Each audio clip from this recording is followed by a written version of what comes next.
ठीक है, प्रैक्टिकल हमारे डे टू डे लाइफ में कोई तुमने ऐसा नहीं देखा होगा कि टोटली स्मूथ सरफेस है, ठीक, यानी फ्रिक्शन जीरो है। ठीक है, डे टू डे लाइफ में हमने देखा है कि फ्रिक्शन आता है, ठीक है। और फ्रिक्शन से जो हमारा इंट्रोडक्शन है बहुत स्टार्टिंग से हो जाता है, हम लोग जान रहे हैं क्या चीज़ होती है। इवन हमने एक प्रॉब्लम हमने किया था, एक ब्लॉक वाला प्रॉब्लम किया था, जब स्मूथ सरफेस था। इस तरीके का ब्लॉक था, इस तरीके का ब्लॉक, स्मूथ सरफेस स्मूथ था। ये 10 kg का था और ये 5 kg का। फोर्स हमने इस पे दिया था 50। ठीक है, एक्सेलरेशन ऑफ 10 kg ब्लॉक क्या निकला था? एक्सेलरेशन ऑफ 10 kg ब्लॉक क्या निकला था? अगर स्मूथ सरफेस है, ऑल सरफेस आर स्मूथ, ये 10 kg ब्लॉक है, ये 5 kg ब्लॉक, और फोर्स हमने दिया था 50 न्यूटन। तो एक्सेलरेशन ऑफ 10 kg ब्लॉक हमारा क्या निकला था? हाँ,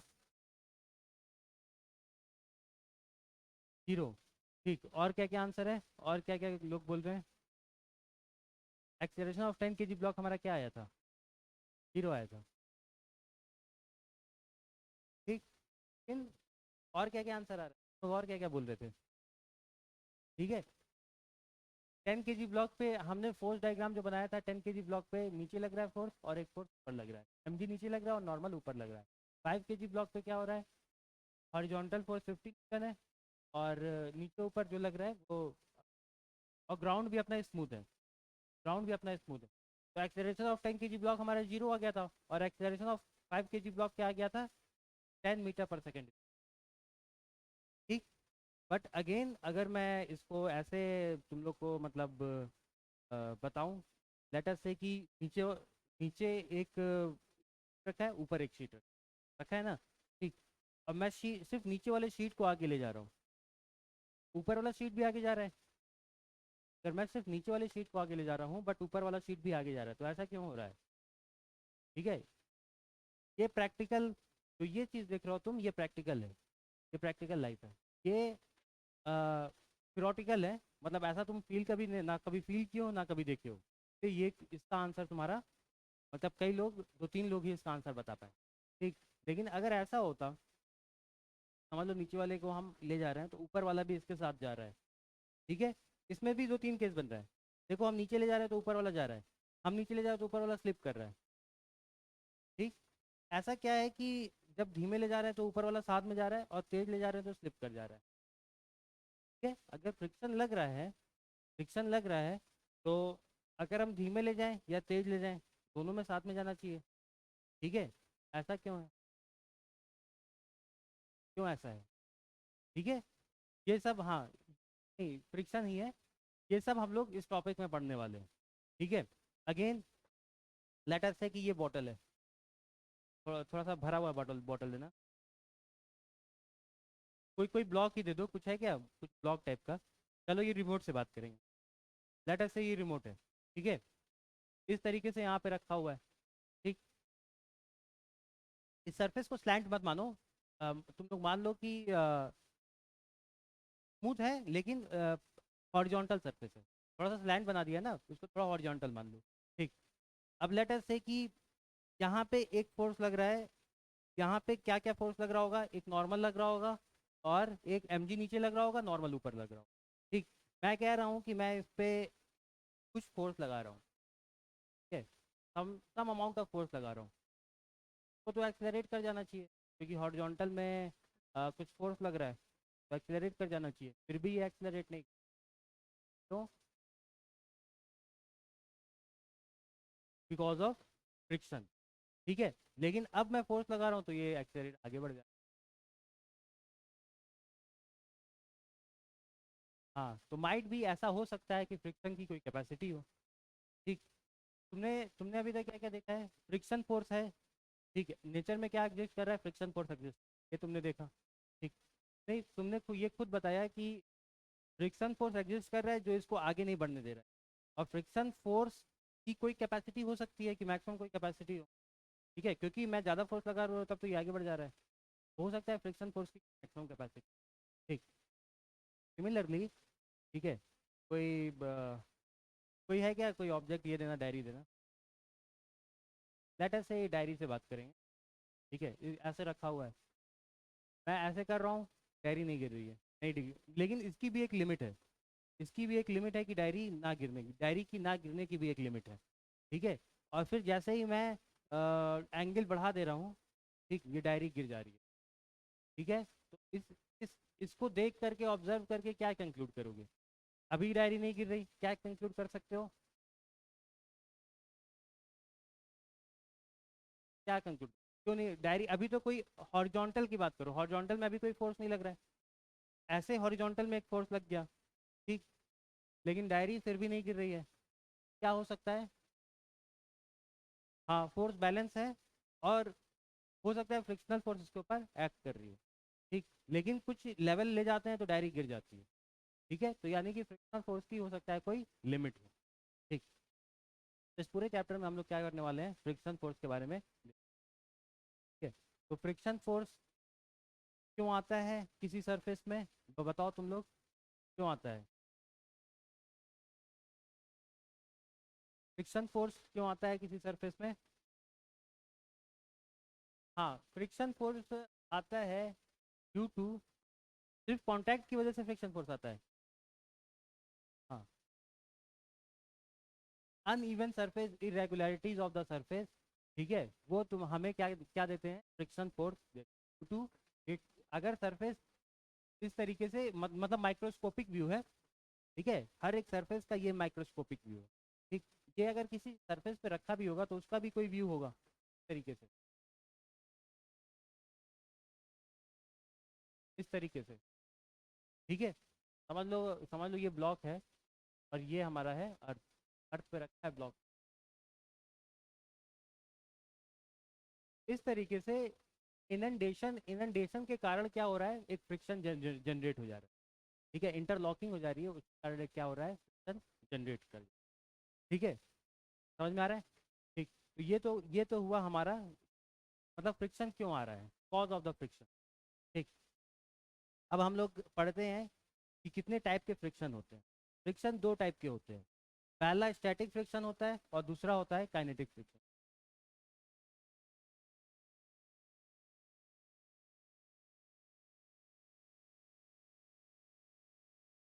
पहला है तुम्हारा स्टैटिक फ्रिक्शन।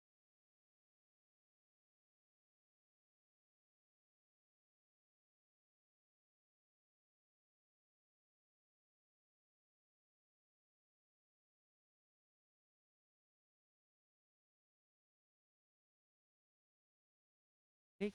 अब देखो, अब फ्रिक्शन को थोड़ा ध्यान से समझो, फिर से आओ।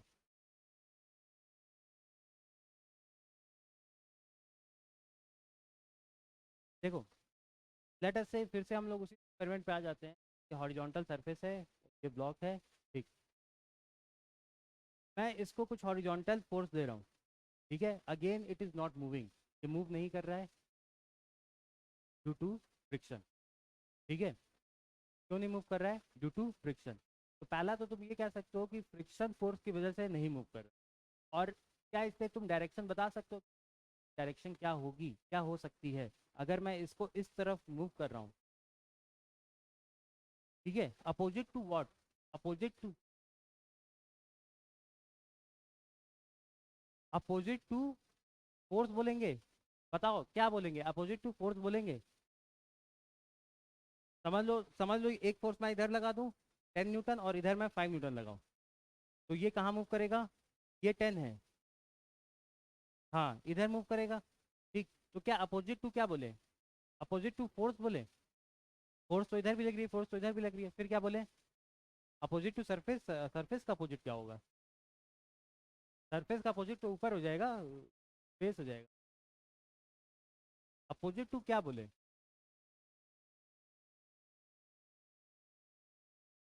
Opposite to dominating, opposite to resultant force, हाँ। ठीक है, तो अपोजिट टू रिजल्टेंट फोर्स भी नहीं, तो opposite to relative motion, relative motion between the surface. Resultant force भी हम कह सकते हैं, ठीक है, बहुत क्लोज है। रिलेटिव मोशन और रिजल्टेंट फोर्स बहुत क्लोज है एक दूसरे से। ठीक है, लेकिन जो बुक में बोलता है, बुक में क्या बोलता है, अपोजिट टू रिलेटिव मोशन। ठीक, लेकिन रिजल्टेंट फोर्स भी हम कह सकते हैं बहुत क्लोज है। ठीक है, तो रिलेटिव मोशन क्या है? ठीक, देखो, अ,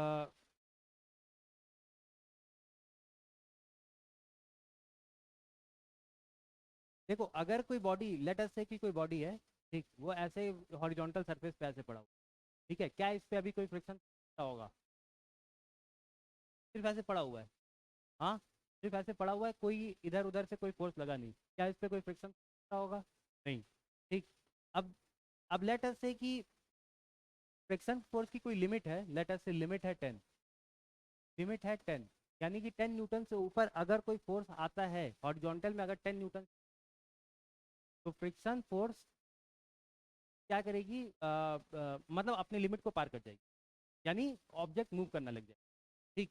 और ये बॉडी है, बॉडी को मैंने दिया 1 न्यूटन का फोर्स, 1 न्यूटन का फोर्स दिया, फ्रिक्शन फोर्स इस पर कितनी लग रही होगी अगर ये बॉडी मूव नहीं कर रहा है? फ्रिक्शन फोर्स कितनी लग रही होगी? 1 न्यूटन। और कहाँ लग रही होगी? जहाँ जहाँ इसकी टेंडेंसी है मूव करने की, इसकी मूव करने की टेंडेंसी कहाँ पे? इधर, इधर इसके अपोजिट लग रही होगी, कितना लग रही होगी? 1 न्यूटन। समझ में आ रहा है? ठीक। अब मैंने इस फोर्स को कर दिया, जो एक आदमी फोर्स लगा रहा था उसको कर दिया 2 न्यूटन, फ्रिक्शन फोर्स अब कितना लग रहा होगा? फ्रिक्शन फोर्स कितना लग रहा होगा? 2 न्यूटन, ठीक। अब यही फोर्स को मैंने 3 न्यूटन कर दिया, फ्रिक्शन फोर्स कितना लग रहा होगा? 3 न्यूटन, ठीक है। तो क्या फ्रिक्शन फोर्स एक कांस्टेंट वैल्यू है? क्या फ्रिक्शन फोर्स एक कांस्टेंट वैल्यू है? फ्रिक्शन, हाँ, नहीं, फ्रिक्शन फोर्स क्या है? Self adjusting force. समझ में आ रहा है? खुद ही एडजस्ट कर रहा है, ठीक। अभी तक हमने देखा है कि फ्रिक्शन फोर्स रिलेटिव मोशन के अगेंस्ट लगता है, जहाँ रिलेटिव मोशन, यहाँ पे रिलेटिव मोशन इधर हो रहा था, इधर होने की टेंडेंसी थी, इसके अगेंस्ट लगा फ्रिक्शन फोर्स, ठीक है। और फ्रिक्शन फोर्स क्या है? एक क्या है, सेल्फ एडजस्टिंग फोर्स है, एडजस्ट कर रहा है, अपने आप को एडजस्ट कर रहा है अकॉर्डिंग टू द, जितना ये फोर्स लगाएगा एडजस्ट करेगा, ठीक है। तो 0 से 10 न्यूटन तक ये फोर्स लगाएगा, तो 0 से 10 न्यूटन तक फोर्स, फ्रिक्शन फोर्स क्या होगा? एडजस्ट करेगा 0 से 10 न्यूटन, ठीक है। एक एक समय ये समझ लो 11 न्यूटन लगा दिया, अब फ्रिक्शन फोर्स क्या होगा? फ्रिक्शन फोर्स बिल्कुल अगेन 10 ही न्यूटन रहेगा, वो लिमिट है, ठीक है। उसके बाद बॉडी पे 10 न्यूटन लगेगा, एक बार बॉडी मोशन में आ गई तो उसके बाद उसके ऊपर क्या लगेगा? जो भी लिमिटिंग फ्रिक्शन है तुम्हारा वो लगेगा। समझ में आ गया कितना है? 10 न्यूटन है, ठीक। तो फ्रिक्शन फोर्स हमारे पास दो दो होती है, एक स्टैटिक फ्रिक्शन होती है और एक काइनेटिक, ठीक है। की वैल्यू क्या होती है? काइनेटिक फ्रिक्शन की वैल्यू होती है न्यू के, ठीक है। ये क्या होता है? फ्रिक्शन कोएफिशिएंट होता है, ये फ्रिक्शनल फोर्स होता है, F is equal to frictional force. तो मैं मिटा रहा हूँ साइड,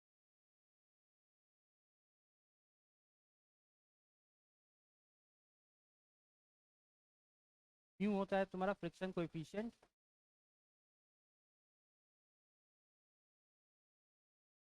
और N होता है तुम्हारा नॉर्मल। क्या होता है फ्रिक्शन? न्यू के इंटू एन, ठीक है। ये फ्रिक्शन फ्रिक्शन कोएफिशिएंट होता है, म्यू के हो गया तो काइनेटिक फ्रिक्शन का कोएफिशिएंट, और म्यू एस हो गया तो स्टैटिक फ्रिक्शन का कोएफिशिएंट। इसमें क्या होता है? Mu s into N, static friction का कोएफिशिएंट। ये स्टैटिक फ्रिक्शन है, सेल्फ एडजस्टिंग, सेल्फ एडजस्टिंग, ठीक। इसमें जो फ्रिक्शन फोर्स होता है, स्टैटिक फ्रिक्शन जो होता है, इसमें जो फ्रिक्शन, ये मैक्सिमम फ्रिक्शन, ये तुम्हें समझ में आ रहा है? ये देखो, इसको समझना बहुत जरूरी है। स्टैटिक में ये तुम्हें देता है मैक्सिमम, यानी लिमिट कहाँ पे है। स्टैटिक फ्रिक्शन सेल्फ एडजस्टिंग है, इसकी वैल्यू बहुत ज़्यादा आ सकती है, ठीक है। जैसे जैसे मैंने अभी इसके पहले जो क्वेश्चन किया था उसमें क्या था? उसमें 10 न्यूटन था, और स्टैटिक फ्रिक्शन 0 से 10 न्यूटन तक अपने आप को एडजस्ट कर रहा है, 0 से 10 न्यूटन तक एडजस्ट कर रहा है अकॉर्डिंग टू द कंडीशन, ठीक। लेकिन काइनेटिक फ्रिक्शन जो है वो कांस्टेंट है, एक बार बॉडी मोशन में आ गई काइनेटिक फ्रिक्शन लगेगा जो कि कांस्टेंट है, उसकी वैल्यू कांस्टेंट है। स्टैटिक फ्रिक्शन की वैल्यू है वो कांस्टेंट नहीं है, ठीक है। ये ये कब लग रहा है स्टैटिक फ्रिक्शन तुम्हारा? कब लग रहा है? जब ऑब्जेक्ट रेस्ट में, ठीक है। एक फ्रिक्शन फोर्स लग रहा है, जैसे समझ लो लास्ट क्वेश्चन ही देखा जाए तो यहाँ पे समझ लो 5 न्यूटन मैन ने पुश किया इसको, लिमिटिंग क्या था 10 न्यूटन, 10 न्यूटन से ऊपर ऑब्जेक्ट मोशन में आ जाएगा। अभी कितना लग रहा है 5 न्यूटन लग रहा है। कौन से टाइप का फ्रिक्शन है, स्टैटिक फ्रिक्शन। ठीक है, अब क्या हो गया, बॉडी मोशन में आ गया, 25 न्यूटन लग रहा है, 10 न्यूटन लग रहा है, बॉडी मोशन में है, कौन सा फ्रिक्शन है, काइनेटिक फ्रिक्शन। ठीक है, यहाँ पे स्टैटिक फ्रिक्शन, ये समझ लो कर दिया 7 न्यूटन, स्टैटिक फ्रिक्शन वैल्यू तुरंत बदल लेगी और 7 न्यूटन इसकी वैल्यू। ठीक है, तो ये जो फ्रिक्शन फोर्स स्टैटिक का आता है म्यू एस इंटू एन, ये क्या है, मैक्सिमम लिमिट है, मैक्सिमम लिमिट है म्यू एस इंटू एन। ये जीरो से लेकर के म्यू एस इंटू एन तक पहुंचेगा, जीरो से लेकर के कहाँ तक पहुंचेगा, mu s into N. Mu s क्या है, फ्रिक्शन कोएफिशिएंट है, के काइनेटिक फ्रिक्शन का कोएफिशिएंट है और म्यू एस स्टैटिक फ्रिक्शन। ठीक, एन क्या है तुम्हारा नॉर्मल रिएक्शन। ठीक है, ये बातें समझ में आई। ठीक, फ्रिक्शन कहाँ लगता है, रिलेटिव मोशन के अपोजिट डायरेक्शन में लगता है, जहाँ भी रिलेटिव मोशन की टेंडेंसी है उसके अपोजिट डायरेक्शन। स्टैटिक फ्रिक्शन में और क्या चीज़ ध्यान देने वाली है, ये तब लगता है कि ऑब्जेक्ट के पास टेंडेंसी हो मूव करने की but does not move, tendency हो, acts when there is a tendency to move, when there is a tendency to move but does not move।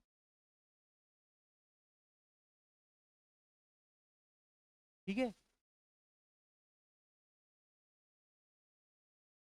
Friction coefficient new के मतलब होता क्या है, जैसे कि अ, जो फ्रिक्शन है वो एक्चुअली सरफेस पे भी डिपेंड करता है ना, कि सरफेस कैसा है, वो सरफेस की प्रॉपर्टीज का एक मैथमेटिकल टर्म है, समझ लो फ्रिक्शन कोएफिशिएंट। जैसे इसका फ्रिक्शन कोएफिशिएंट कम कम होगा एज कंपेयर टू इसका फ्रिक्शन कोएफिशिएंट। ठीक है, तो ये सरफेस की प्रॉपर्टीज को ही मान लो कि सरफेस की इसका फ्रिक्शन कोएफिशिएंट, देखो फ्रिक्शन कोएफिशिएंट की जो वैल्यू होती है 1 से कम होती है, अभी हम लोग क्वेश्चन में देखेंगे भी। इसका फ्रिक्शन कोएफिशिएंट कम होगा, सरफेस की प्रॉपर्टीज पे भी मैटर करता है ना, डिपेंड करता है, तो वही है सरफेस। ठीक, इसका फ्रिक्शन कोएफिशिएंट कम होगा एज कंपेयर टू दिस। ठीक, इसका और कम होगा, समझ लो गिट्टी बालू कर दो तो और कम हो जाएगा, और फ्रिक्शन कोएफिशिएंट उसका ज़्यादा हो जाएगा, गिट्टी बालू है उसका फ्रिक्शन कोएफिशिएंट ज़्यादा होगा। ठीक है, तो फ्रिक्शन किस पे डिपेंड कर गया, ये हमें फॉर्मूला देख करके क्या लग रहा है, फ्रिक्शन पे किस पे सरफेस पे तो डिपेंड किया और नॉर्मल पे भी डिपेंड किया। ठीक है, नॉर्मल मतलब मास। ठीक, नॉर्मल में क्या आएगा, जो भी नॉर्मल आएगा। ठीक है, देखो म्यू इंटू एन है। ठीक, अब तुम खुद ही सोचो कि भारी चीज को डिस्प्लेस करना टफ है एज कंपेयर टू हल्का चीज। ठीक है, यानी मास पे डिपेंड कर रहा है फ्रिक्शन, मास बढ़ा दिए तो फ्रिक्शन की वैल्यू जो है वो बढ़ गई। समझ में आ गया। ठीक,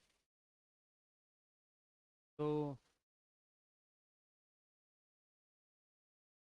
ये हो गया, सेल्फ एडजस्टिंग हो गया, acts when there is a tendency to but object वहाँ पे जब ऑब्जेक्ट एक्चुअली में मूव करता है तब काइनेटिक।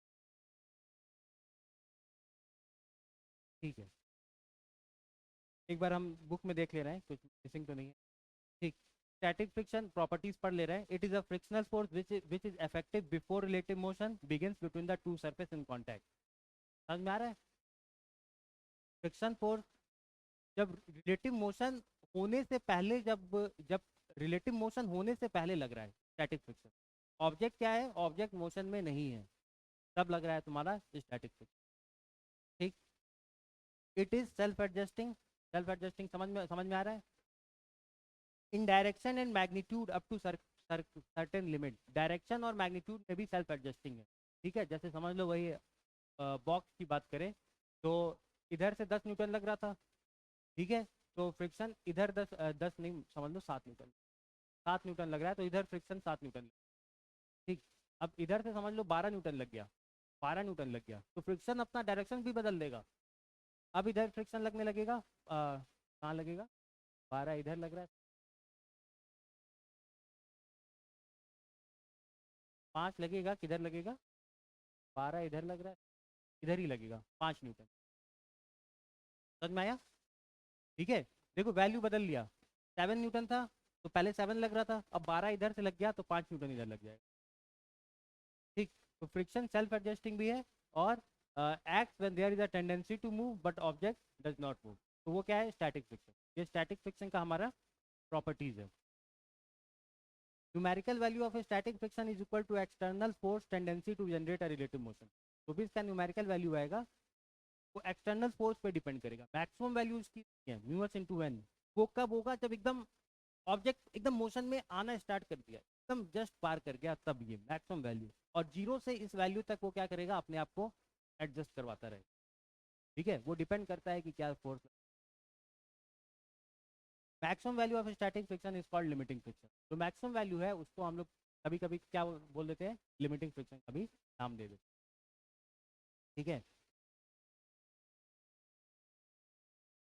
ठीक है। और the magnitude of force limiting friction between any two bodies is directly proportional frictional force is directly proportional to normal। ठीक, ये हो गया। direction of limiting force is always opposite to the direction in which the body is verge of the moving। Body की tendency कहाँ है move करने की, उसके अपोजिट डायरेक्शन में इसका डायरेक्शन होगा। समझ में आ गया? ठीक है। The force of limiting friction is independent of the contact area. Contact area के इंडिपेंडेंट है। ठीक, क्या इसमें कहीं एरिया का कोई कंपोनेंट है? कॉन्टैक्ट एरिया के डिपेंडेंट है। ठीक, limiting friction between any two bodies in contact depends on the nature of the material. ठीक है, नेचर ऑफ द मटेरियल पे डिपेंड करेगा, उसके कॉन्टैक्ट सरफेस के रफनेस और स्मूथनेस पे। It's value is more than any other type of the friction limit. एक एक चीज़ अभी हम बता रहे हैं, इसका वैल्यू थोड़ा ज़्यादा होता है। क्या ज़्यादा होता है वो अभी हम लोग, ठीक, ठीक है, इसमें देख ले काइनेटिक में कुछ पता तो नहीं है। It is slightly less than limiting friction, अभी बता देंगे। Depends on the N, its value does not depends on the type of accelerated motion. ठीक है,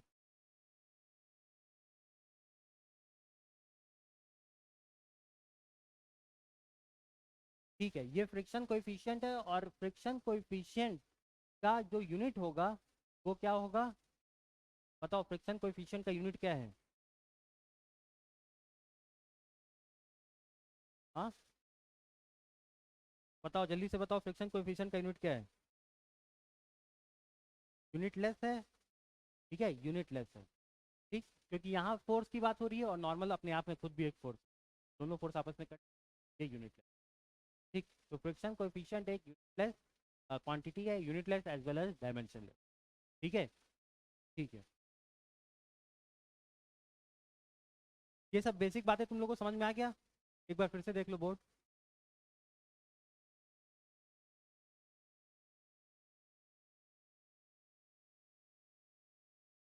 देखो, अब हम लोग डिस्कस कर रहे हैं कि फोर्स कैसे कैसे आगे बढ़ता है। फ्रिक्शनल फोर्स और अप्लाइड फोर्स के बीच में एक ग्राफ बनेगा। ठीक, तो तुम लोग सोचो कि कैसा ग्राफ बनेगा। अप्लाइड फोर्स हम लोग धीमे धीमे बढ़ा रहे हैं, तो फ्रिक्शनल फोर्स क्या होगा, इसी के बारे में बात करेंगे। हमने एफ और एफ की लिमिट मान लेते हैं 10। ठीक है, ठीक, अप्लाइड फोर्स हम लोग 0 से 10 कर रहे हैं। अगर अप्लाइड फोर्स हम 0 रखें हैं तो फ्रिक्शनल फोर्स कितना होगा, समझ लो। ऑब्जेक्ट अप्लाइड फोर्स 0 है तो फ्रिक्शनल फोर्स 0। तो ये पॉइंट ड्रॉ कर दिया। अप्लाइड फोर्स समझ लो 2 है तो फ्रिक्शनल फोर्स 2। अप्लाइड फोर्स 4 है तो frictional force 4। Applied force 6, frictional force 6। Similarly applied force 8, frictional force 8। Applied force 10, frictional force 10। ठीक, अब अप्लाइड फोर्स समझ लो 20 है, या लेट अस से 12 है, तो फ्रिक्शनल फोर्स कितना हो जाएगा? हाँ, यहाँ से यहाँ तक ऐसे जाएगा। अप्लाइड फोर्स समझ लो 12 कर दिए, तो फ्रिक्शनल फोर्स क्या हो जाएगा? अप्लाइड फोर्स हमने 12 कर दिया, फ्रिक्शनल फोर्स कितना हो जाएगा? 10। ठीक है, यहाँ पे एक चीज थोड़ी सी बात है समझने वाली। ठीक, मैं आगे समझा दूँ। एक होता है स्टैटिक फ्रिक्शन और एक होता है काइनेटिक फ्रिक्शन। समझ में आ रहा है? इसको लिमिटिंग फ्रिक्शन भी कहते हैं।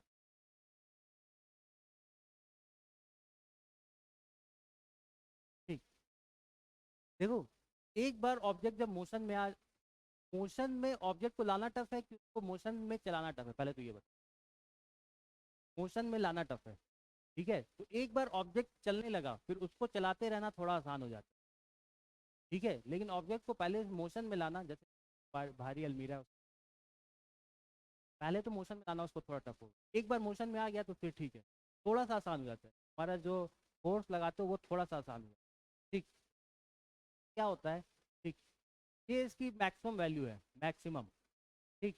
एक बार ये मैक्सिमम वैल्यू को हिट कर जाता है, समझ लो 10 न्यूटन है, 10 न्यूटन एक बार इसको हिट कर गया, तो उसके बाद जैसे ही मोशन में आता है काइनेटिक फ्रिक्शन एक्ट करने लगेगी, और काइनेटिक फ्रिक्शन की जो वैल्यू होती है वो थोड़ी सी कम होती है, जो स्टैटिक है उससे थोड़ी सी समझ लो ये 10 न्यूटन है, तो हो सकता है काइनेटिक फ्रिक्शन में जो वैल्यू हो वो 9.5 हो जाए, थोड़ी सी कम होती है। अकॉर्डिंग टू द क्वेश्चन हम लोग देखेंगे कि कहाँ कहाँ कितनी, या 9 ले लो, या 9.5 क्यों, ठीक है, समझ गए। तो जैसे ही ऑब्जेक्ट मोशन में आ गया वो काइनेटिक फ्रिक्शन एक्ट करने लगेगी, वैल्यू जो होती है वो स्टैटिक थोड़ी सी कम होती है। कई क्वेश्चन में तुम्हारा स्टैटिक और काइनेटिक को बराबर दे रखा है, वो क्वेश्चन में तुम्हारा देखेंगे, ठीक है। लेकिन तुम लोग जो थ्योरी क्या बोलती है, थ्योरी के काइनेटिक फ्रिक्शन का जो वैल्यू है वो स्टैटिक से थोड़ा सा कम हो, ठीक। काइनेटिक फ्रिक्शन कोएफिशिएंट का वैल्यू, फोर्स का वैल्यू, फ्रिक्शन क्यू की वैल्यू, क्यू की वैल्यू इसकी बात कर रहे हैं, इसकी वैल्यू जो है इस थोड़ा सा कम हो, यूएस की वैल्यू से थोड़ा, ठीक है। अब यहाँ पे आ जाओ वापस, ठीक। अब जैसे ही हम लोग 12 पे जाते हैं, अब लेट अस से कि ये था तुम्हारा एफ एस और एफ के तुम्हारा था 9, लेट अस से एफ के तुम्हारा था 9 न्यूटन, ठीक। जैसे ही ऑब्जेक्ट में मोशन आया ये क्या हो जाएगा, थोड़ा सा कम हो जाएगा, और 9 के बाद ये कांस्टेंट, ये तुम्हें समझ में आ रहा है, हाँ। 10 तक तो वो 10 ही रहेगा, हमारा 10 लगा, लेकिन जैसे ही तुमने 11 दिया, ठीक, तुमने 11 दिया तो वो कहाँ पे आ जाएगा, वो घट के 9 पे आ जाएगा, ठीक। और ये घटना अचानक से ही होगा, अचानक से घट गया, और 9 पे तुम 12 दो, 13 दो, 14 दो, जितना भी आगे फोर्स देते जा रहे हो, ये अपना क्या है, वैल्यू अपना 9 पे रखा हुआ है, 9 पे रखा हुआ है, काइनेटिक फ्रिक्शन एक्ट कर रहा है जो कि उसकी वैल्यू क्या है, 9 पे है। समझ में आया ये, हम्म, समझ में आ गया, ठीक। अब जो लाइन है जो बीच में हमने स्किप किया था वो पढ़ लेते हैं। कह रहा है limiting friction it's value is more than other type of the friction, ठीक है। जो लिमिटिंग फ्रिक्शन होगा उसकी वैल्यू ज़्यादा है, काइनेटिक फ्रिक्शन से ज़्यादा होगा। काइनेटिक फ्रिक्शन के बारे में कह रहा है it is slightly less then the limiting friction, kinetic friction जो है थोड़ा सा कम होगा किससे, लिमिटिंग फ्रिक्शन, ठीक, ठीक है। तो graph between applied force and force of friction तुम लोग समझ गए, ग्राफ समझ में आया, ठीक। अच्छा ये ग्राफ में बताओ ये एंगल कितना होगा, ये एंगल कितना होगा, 45 डिग्री, ठीक है। 40, क्योंकि जितना फोर्स तुम्हें जितना जब तक ऑब्जेक्ट मूव नहीं कर रही है तो जितना फोर्स आगे लगाओ उतना ही, ठीक है। तो इसके बेसिस पे थोड़ा छोटा छोटा क्वेश्चन करते हैं, ठीक। तुम लोग वो समझ गए क्या है, म्यू एस एन और म्यू के एन फ्रिक्शनल फोर्स ये दोनों है, म्यू एस और म्यू की वैल्यू अभी हम लोग जब क्वेश्चन सॉल्व करेंगे तो हमें ज़्यादा और ज़्यादा क्लियर होगा कि म्यू एस कब म्यू एस लगाना है और कब म्यू के लगाना है। बस अभी तुम लोग जान लो क्या है mu, mu into N, mu क्या है फ्रिक्शनल कोएफिशिएंट, एन है नॉर्मल रिएक्शन,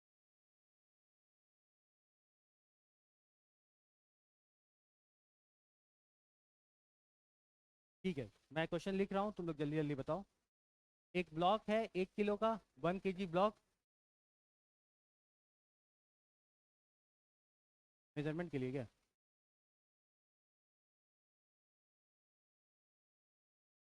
1 kg ब्लॉक है, और रफ हॉरिजॉन्टल सरफेस पे है, स्टैटिक फ्रिक्शन कोएफिशिएंट जो दिया हुआ है म्यू एस जो तुम्हारा दिया हुआ है वो 0.2 दिया हुआ है, और म्यू के जो तुम्हारा दिया हुआ है वो 0.15 दिया हुआ है, समझ में आ रहा है, म्यू एस और म्यू के समझ में आ रहा है ना, ठीक।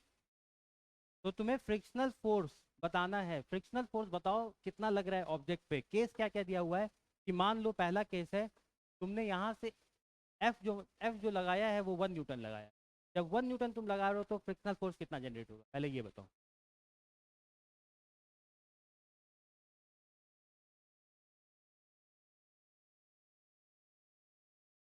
देखो, अच्छा म्यू एस दिया हुआ है, म्यू के दिया हुआ है, तो एफ एस कितना आएगा? एफ एस बताओ कितना आएगा? क्या है फॉर्मूला? अरे बताओ तुम, और बाकी लोग भी तो हैं। फॉर्मूला क्या है? Mu into N. Mu mu की वैल्यू, म्यू एस क्या है? 0.2। एन की वैल्यू क्या है खुशी बताओ? एम जी लिखेंगे, एन की वैल्यू एम जी लिखेंगे ना, एम इंटू 10, तो ये आ जाएगा तुम्हारा 2 न्यूटन। एफ एस की वैल्यू कितनी आ गई? 2 न्यूटन। ठीक। अच्छा एफ के की वैल्यू निकाल लेते हैं। म्यू के इंटू एन करेंगे, म्यू के की वैल्यू 0. एन की वैल्यू 1 इंटू 10, यानी 1.5 न्यूटन। इतना हमने बस साइड में लिख करके रख लिया। ठीक, अब फोर्स कितना लग रहा है? 1 न्यूटन लग रहा है। तो बताओ फ्रिक्शनल फोर्स कौन सा, अभी कौन से टाइप का फ्रिक्शनल फोर्स लगेगा ये पहले बताओ। स्टैटिक लगेगा, कितना लगेगा? 1 न्यूटन। स्टैटिक लगेगा और 1 न्यूटन। ठीक, समझ में आ रहा है ना? हाँ बताओ कि क्या नहीं समझ में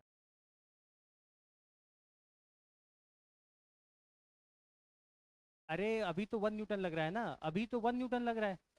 क्या ऑब्जेक्ट ऑब्जेक्ट को कितना चाहिए चलने के लिए, कितना चाहिए? हाँ, चलने के लिए कितना चाहिए? 1.5 से ज़्यादा? ज़्यादा। चलने के लिए 2 से ज़्यादा चाहिए। एक बार चल गया तो वो 1.5 पे आ जाएगा। ठीक है, तो 1 न्यूटन है, तो पीछे की तरफ कितना लगेगा? 1 लगेगा। हाँ, 1 लगेगा। अरे ज़्यादा लग गया, 1.5 लग गया, तब तो आपको पीछे पीछे भाग जाएगी। पीछे की तरफ भी कितना लगेगा? 1 न्यूटन। कौन से टाइप का फोर्स है? Static friction. समझ गए? ठीक है, 1.96 लग रहा है, तब कितना लगेगा? सेकेंड केस में हमारा क्या हो रहा है? हाँ, बी, केस बी है, फोर्स हमारा कितना लग रहा है? 1.96। फ्रिक्शनल फोर्स कितना लगेगा प्रियांशु? कितना लगेगा? कौन से टाइप का फ्रिक्शनल फोर्स है? आर्यन समझ में आ रहा है? अरे अभी तो स्टार्ट हुआ है यार। हाँ, ये तो समझना ही चाहिए, ये नहीं समझेगा तो फिर प्रीति तुम्हें। हाँ, ये तो मैक्सिमम है ना। पहले तो स्टैटिक हमारा पार करेगा ना, देखो, पहले स्टैटिक पार करेगा, उसके बाद जब ऑब्जेक्ट मोशन में आ गया तब काइनेटिक फ्रिक्शन लगेगा, वो थोड़ा सा कम हो जाएगा। ठीक है, स्टैटिक की वैल्यू कितनी है? देखो यहाँ पे स्टैटिक की वैल्यू कितनी है? 2 न्यूटन है, यानी 2 से नीचे जितना भी फोर्स लग रहा है। ठीक है, समझ लो पहले 1 न्यूटन लग रहा था, तो स्टैटिक इज सेल्फ एडजस्टिंग, तो 1 न्यूटन पीछे की तरफ लग जाएगा। ठीक, 1.96 लग रहा है तो पीछे की तरफ लगेगा 1.96, तो रोका रहेगा। ठीक, अगेन, अब फोर्स जो है वो 2.5 न्यूटन लग रहा है, 2.5 न्यूटन लग रहा है। तो बताओ ऑब्जेक्ट मोशन में आएगा या नहीं आएगा? आएगा, और ऑब्जेक्ट का एक्सीलरेशन क्या होगा?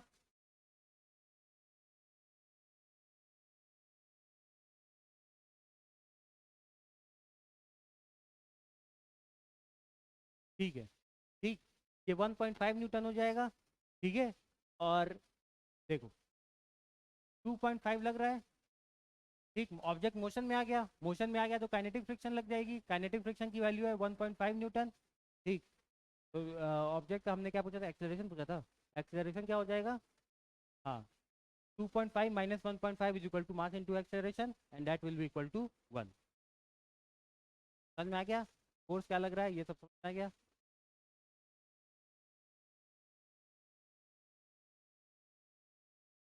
एक बार माइंड में बैठा लो, फिर नेक्स्ट क्वेश्चन देख लो, सब कुछ माइंड में बैठा लो।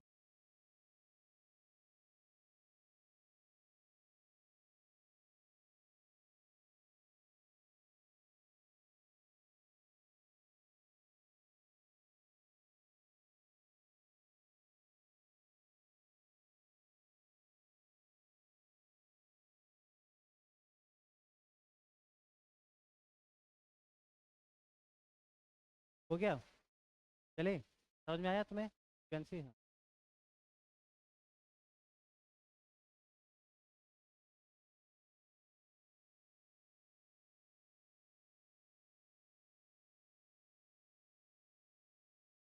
देखो, थोड़ा सा क्वेश्चन समझना क्या है, क्या इस क्वेश्चन को बाद में देते हैं।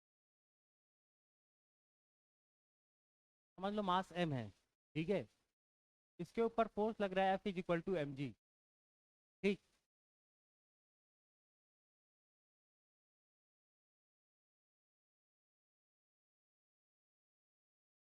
कौन तुम्हारा भाई है? क्या नाम है? क्या नाम है?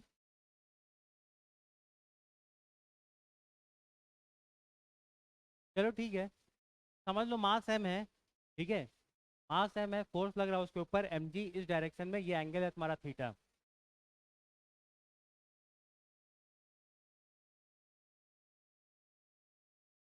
इसमें बस दिया है कि म्यू है, म्यू एस और म्यू के नहीं दिया, बस एक ही चीज़ दिया है तुम्हारा म्यू है, फ्रिक्शन कोएफिशिएंट जो है सरफेस का और इसका तुम्हारा म्यू है, ठीक है।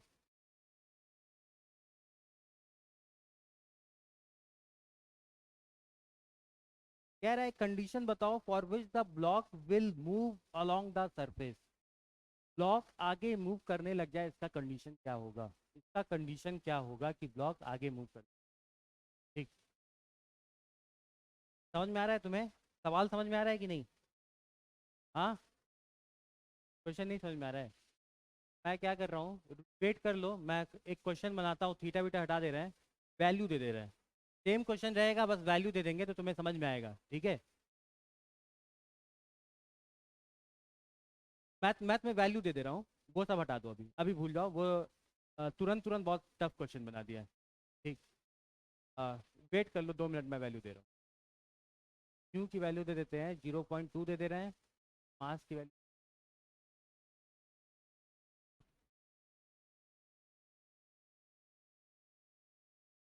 हाँ, एक मिनट रुको, ये 20 kg है, ये 0.2 है, और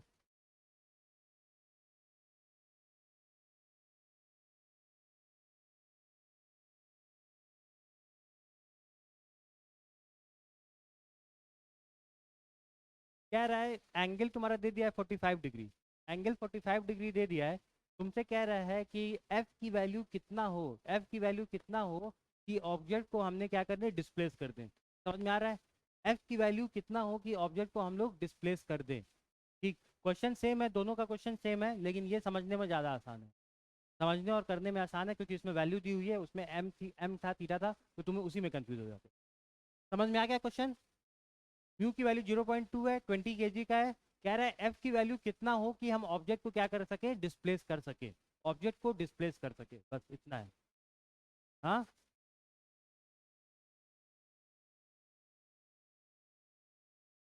करो करो करो, एफ की वैल्यू कितना हो कि हम ऑब्जेक्ट को डिस्प्लेस कर सके, ये बस ये क्वेश्चन।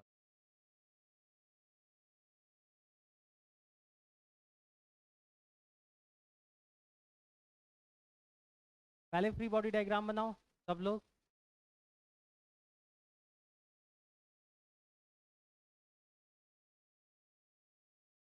हाँ, फ्री बॉडी डायग्राम उसके बिना नहीं सॉल्व होगा, कंपोनेंट्स में ब्रेक करो, सही है।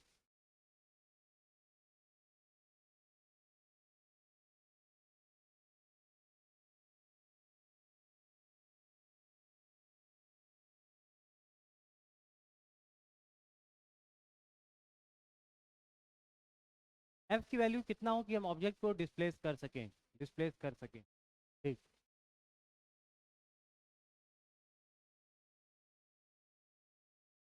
चलो सॉल्व करें, ठीक है, मेरे तुम लोग के साथ ही सॉल्व करेंगे, ठीक। पहले इसको ब्रेक करते हैं, ये क्या हो जाएगा, एफ कॉस 45, और इसका एक कंपोनेंट एफ साइन 45 डिग्री, और कौन कौन से फोर्सेस लगेंगे, एम जी लगेगा 200 न्यूटन, ठीक है, 200 न्यूटन लग रहा है, और कोई नॉर्मल लगेगा एन। समझ में आ रहा है ना? ठीक, ठीक है। हॉरिजॉन्टल में क्या इक्वेशन बनेगी, हाँ, अगर ऑब्जेक्ट को आगे बढ़ना है, ऑब्जेक्ट को आगे बढ़ना है तो क्या बड़ा होना चाहिए, एफ, एफ कॉस 45, और f cos 45 minus, minus f, f cos 45 minus f, that should be equal to m में, हाँ, एफ फ्रिक्शनल फोर्स है, एफ कॉस 45 फ्रिक्शनल फोर्स पीछे लगेगा ना इस पे, एफ होगा जो कि पीछे लगेगा, f cos 45 minus f is equal to m में, ठीक। यानी कि f cos 45 should be greater than f, क्या कंडीशन होनी चाहिए, f cos 45 should be greater than f. इसकी वैल्यू थोड़ी सी बड़ी हो जाए इससे तो ऑब्जेक्ट बढ़ जाएगा, जैसे ये 25 हो जाए, ये 24 हो जाए, तो ऑब्जेक्ट आगे बढ़ जाएगा। बस हमें उतना ही है ना कि ऑब्जेक्ट आगे बढ़ाना है, ठीक। F cos 45 should be greater than f, और एफ की वैल्यू कितनी है, एफ की वैल्यू कितनी है, f is equal to mu into, हाँ बताओ, म्यू इंटू एन। तो म्यू की वैल्यू 0.2 लिख दिए, एन की वैल्यू क्या लिखें, एन की वैल्यू क्या लिखें,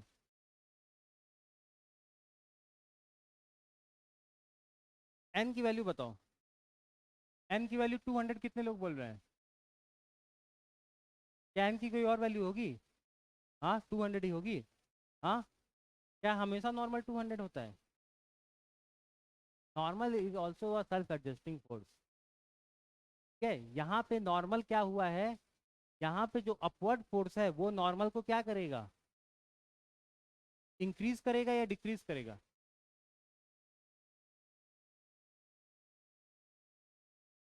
हाँ उसी में ज्वाइन होके एम के बराबर हो जाएगा। तो नॉर्मल की क्या, ये गलत है, नॉर्मल की हम लोग क्या इक्वेशन लिखेंगे फिर, हाँ N plus f sine 45 is equal to 200, ठीक। यहाँ पे एन की वैल्यू डालेंगे, यहाँ पे एन की वैल्यू डालेंगे, वो कितना आएगा, 200 माइनस एफ साइन 45 डिग्री, ठीक है। अब इसकी वैल्यू उसमें डालते हैं, देखते हैं क्या आता है, f upon root two should be greater than 40 minus f upon root two into 0.2, ठीक है।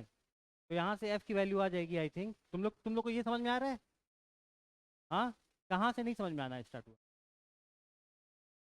ये समझ में आ गया, ये इक्वेशन हमने बनाया, ठीक। अब क्या नहीं समझ में आया है, ये अब n की जगह हमने क्या रख दिया, 200 माइनस एफ साइन 45, ठीक। And this f cos 45 should be greater than f, ये हमारा कंडीशन बना था ना। तो f cos 45 f upon root two should be greater than, f की वैल्यू क्या आ गई, ठीक है, इसको मल्टीप्लाई किए 0.40 आ जाएगा, 40 minus f upon root two, इससे बड़ी होनी चाहिए, ठीक है। तो इसको सॉल्व करोगे, देखो क्या आता है, f upon root two plus, हाँ एक मिनट एक minute, f f f upon root two 0., greater than कितना था, 240 था ना, ठीक।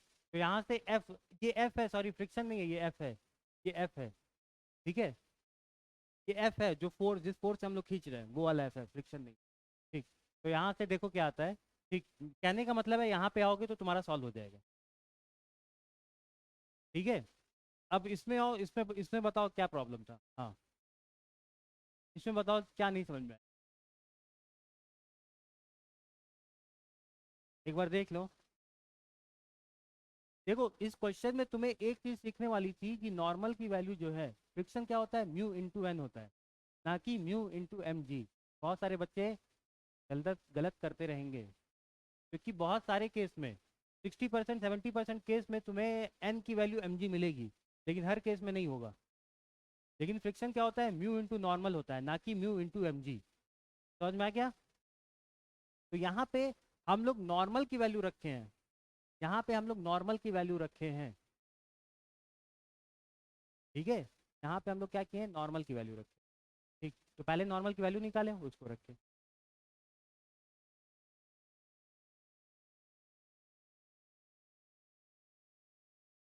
अब बुक का क्वेश्चन एक बार ट्राई कर लिया जाए, ठीक है, जो बुक में दिया।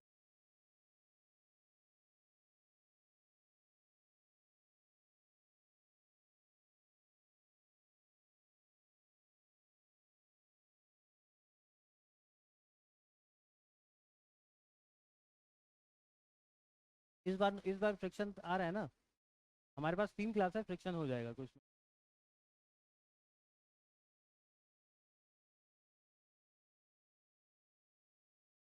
एन थोड़ा सा टॉपिक बचा।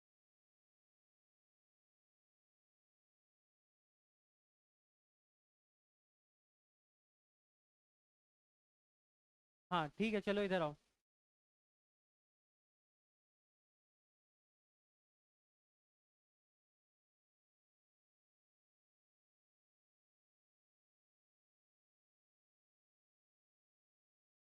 देखो एक मास एम है,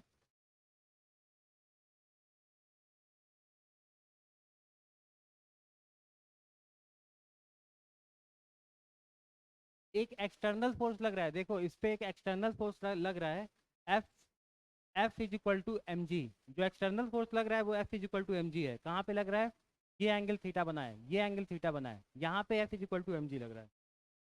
तो तुम्हें बताना है condition for which block will move. क्या बताना है? Condition for movement.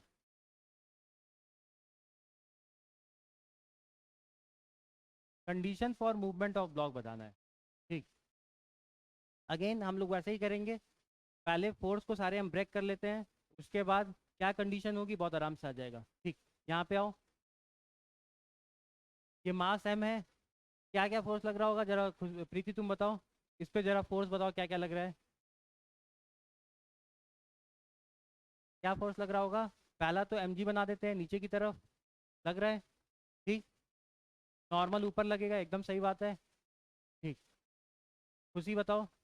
एफ का जरा बताओ, एफ का भी कुछ फोर्स लगेगा।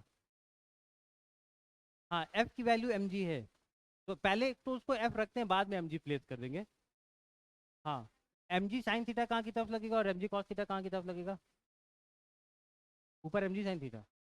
अरे कुछ पहले देख तो ले कहाँ लग रहा है।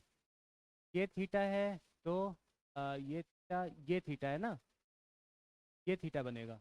तो एम जी कॉस थीटा इधर की तरफ लग रहा है और एम जी साइन थीटा इधर की तरफ लग रहा है। तुम्हें समझ में आ रहा है ना? डायग्राम से समझ में आ रहा है ना कि कॉस थीटा इधर लग रहा है, ये थीटा है। देखो देखो कैसे लग रहा है, फोर्स ऐसे जा रहा है, ये एंगल थीटा दिया है। ठीक, ठीक है। हम इसी फोर्स को नीचे कर दिए और ये एंगल बराबर ये एंगल होगा थीटा। ठीक, तो एम जी कॉस थीटा इधर आ जाएगा और m g sine theta, f sine theta इधर आ जाएगा। समझ में आ रहा है? एम जी कॉस थीटा इधर आ गया, एफ साइन थीटा इधर आ गया। ठीक, तो नीचे की तरफ क्या होगा? जो एफ का कंपोनेंट है, एफ का जो कंपोनेंट है वो क्या आएगा? एम जी कॉस थीटा नीचे की तरफ। समझ में आ रहा है? एम जी कॉस थीटा, और इधर की तरफ क्या आएगा? M g sine theta. कौन सा फोर्स इसको डिस्प्लेस करने का हिम्मत रखता है? कौन सा फोर्स डिस्प्लेस? हाँ, m g sine theta displace करेगा। कब डिस्प्लेस करेगा? ध्यान से सुनो, m g sine theta displace करेगा कब? डिस्प्लेस करेगा जब m g sine theta friction से बड़ा हो जाएगा, जब ये वाला फोर्स फ्रिक्शन से बड़ा हो जाएगा तब।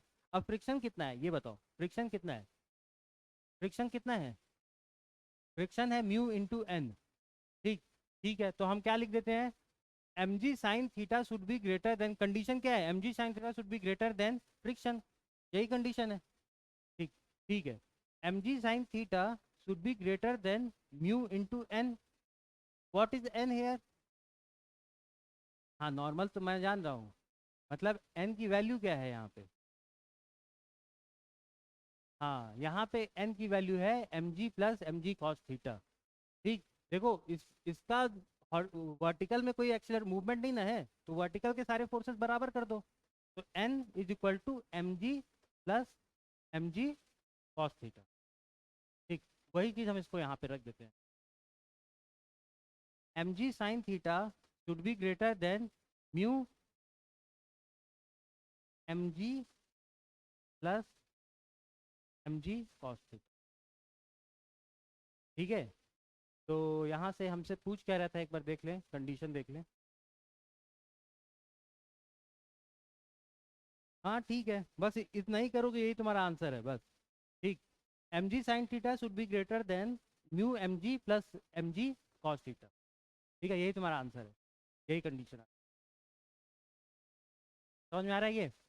हाँ,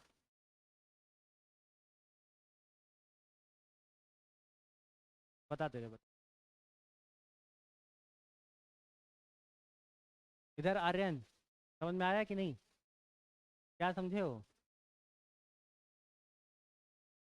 देखो ध्यान से देखो, एफ की वैल्यू होगी एम जी के बराबर।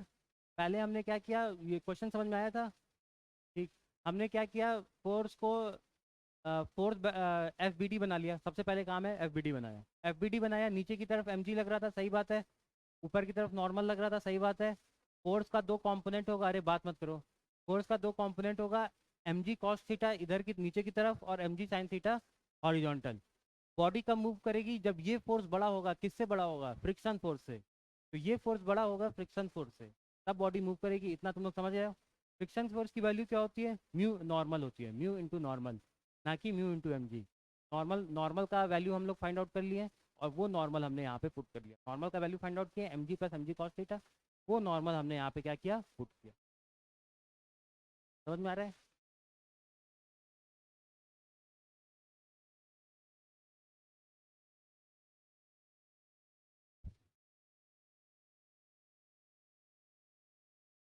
हेलो।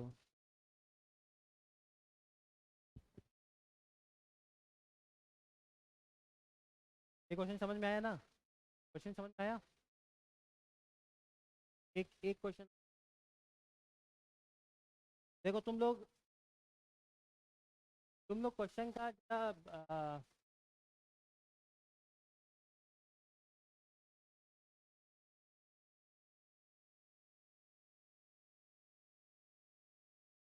कह रहा है, देखो ये टेबल है, टेबल के ऊपर हमने क्या रख दिया है, एक रख दिया है। इस तरीके से हमारा एक चेन को हमने क्या कर दिया, टेबल के ऊपर ऐसे ठीक है, ध्यान से सुनो। एक चेन को हमने टेबल पे रख दिया, जो लेंथ है, समझ लो चेन का लेंथ एल है और उसका मास मान लो एम है।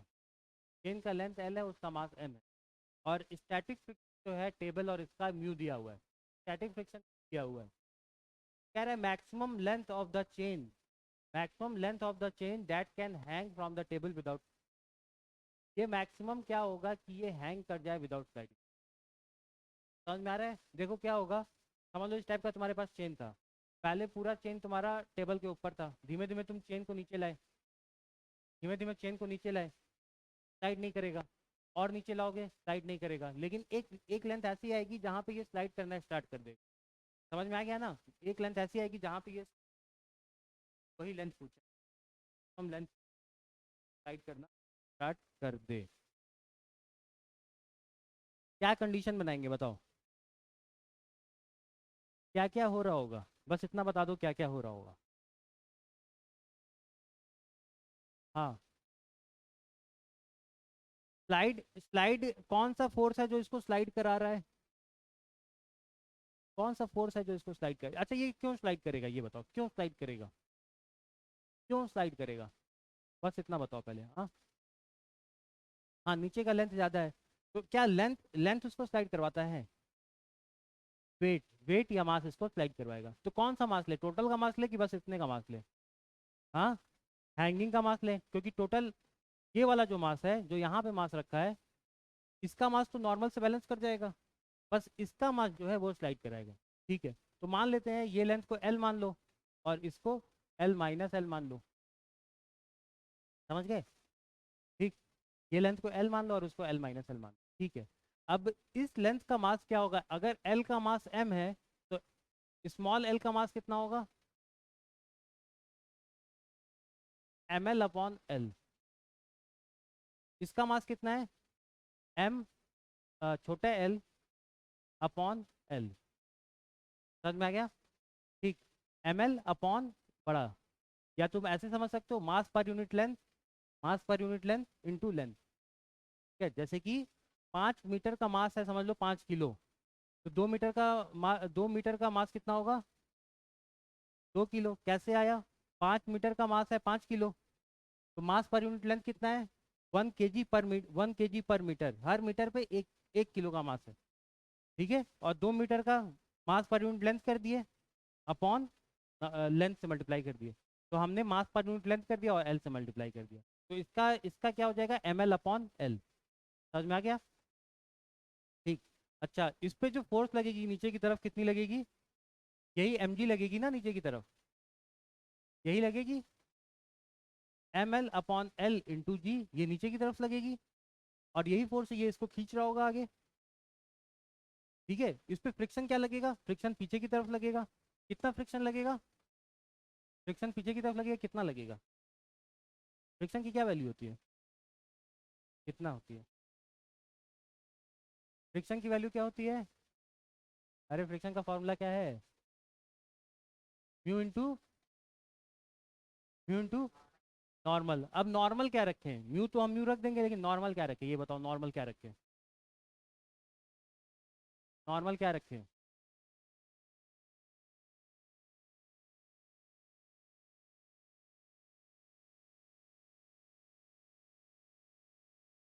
किस, अच्छा बताओ किस वेट का नॉर्मल रखा जाएगा, जो हैंगिंग है या जो ऊपर रखा हुआ है,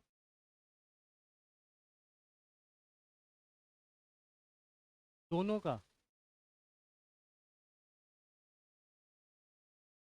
किस वेट का नॉर्मल रखा जाएगा, सिर्फ ऊपर वाले का, सिर्फ ऊपर वाले का, समझ में आ गया इसका नॉर्मल नहीं रखा जाएगा, सिर्फ इसका रखा जाएगा।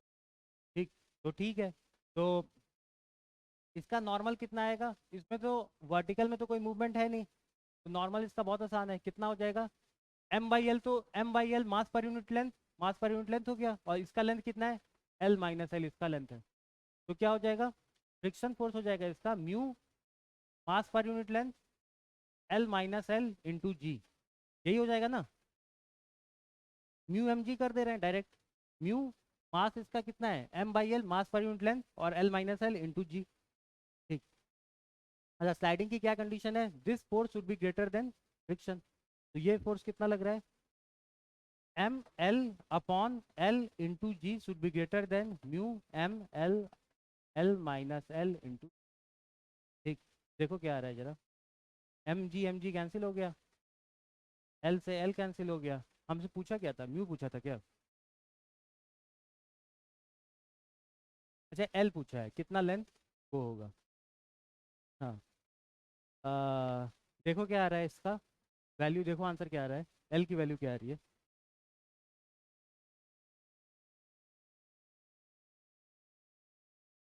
L greater than L minus L, इसको इधर लाएं, क्या आ जाएगा, L plus one greater than L, L greater than L upon, ठीक है, हुआ, कॉन्सेप्ट समझो, कैलकुलेशन पे मत जाओ यार, इसके बाद मत जाओ कैलकुलेशन पे, कॉन्सेप्ट समझो, कैलकुलेशन तो तुम्हें अपने एग्जाम में करना है, अभी सिर्फ कॉन्सेप्ट समझो, क्या कॉन्सेप्ट समझ में आया कि क्या लग रहा है, हाँ कहाँ से नहीं समझ, हाँ समझ में आया तुमको, समझ, और हाँ समझ में आया अच्छा चलो, यही हमारा लास्ट क्वेश्चन रहेगा आज का, हम बता दे रहे हैं,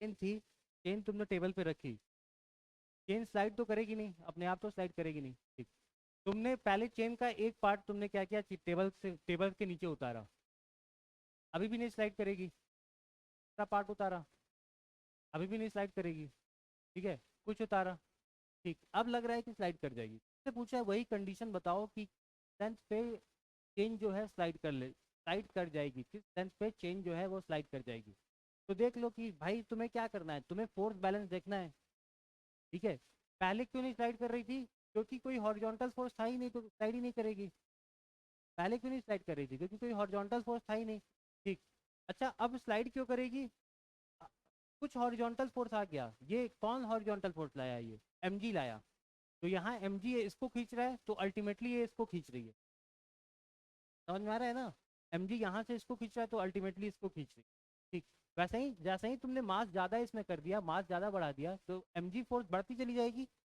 और वही फोर्स इसको खींचती चली जाएगी, और वो जो इसका मास है, इसका मास है, that should be equal to friction, तभी वो क्या होगा, बैलेंस करेगा, इसका मास होगा जो भी इस हैंगिंग चेन का मास है, that should be equal to यहाँ के फ्रिक्शन से, या तुम कह सकते हो लिमिटिंग एकदम जस्ट उससे थोड़ा सा बड़ा होना चाहिए। तो यहाँ का जो मास है, मास यहाँ का जो फोर्स है, दैट शुड फ्रिक्शनल फोर्स से थोड़ा सा बड़ा होना चाहिए। ठीक। अब हमने क्या किया है, सिर्फ कैलकुलेशन की है। देखो अगर मैं इसको एम एल के फॉर्मेट में ना दूं और कुछ वैल्यू मान करके कर लूँ, तो तुम लोग का तुरंत हो जाएगा। एक बार वैल्यू मान करके कर ले रहे हैं, ठीक, ताकि तुम लोग थोड़ा समझ भी जाओ। मान लेते हैं 10 मीटर का 10 मीटर का चेन है, और 10 मीटर का मास है तुम्हारा 30 kg। 30 kg समझ, 10 मीटर का मास है, ठीक है। अब क्वेश्चन में वैसे ही फ्रेम कर दे रहा हूँ। तो और फ्रिक्शन कोएफिशिएंट हमारा दिया हुआ है 0.2। तो तुमसे पूछ रहा है maximum length which can hang from the table without sliding. Maximum length which can hang from the table without sliding. तो 10 मीटर का कितना है, 30 kg मास, ठीक। तो क्या किया, इसको L मान लो, और इसको क्या मान लो, 10 - L। 10 - L समझ में आ गया। पर केजी का कितना मास है, पर केजी, हाँ, पर केजी का 3। अगर पर केजी का 3 है तो L केजी का कितना होगा, L × 3, ठीक। तो नीचे की तरफ फोर्स कितना लग जाएगा, नीचे की तरफ फोर्स कितना लगेगा, 3L × G, यही लगेगा ना, 3L × G। पर केजी का मास क्या है, 1 मीटर का मास है 3 kg।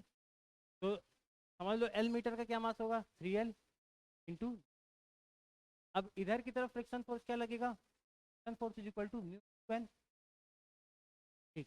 अब N में जो हमारा N शामिल होगा वो इसका शामिल होगा ना, इसका मास शामिल होगा, इसका मास तो शामिल होगा नहीं, ठीक। ठीक है। हाँ, अगर इसका इसका L मास था तो इसका 10 - L होगा, तो इसका वेट कितना हो जाएगा, 10 - L।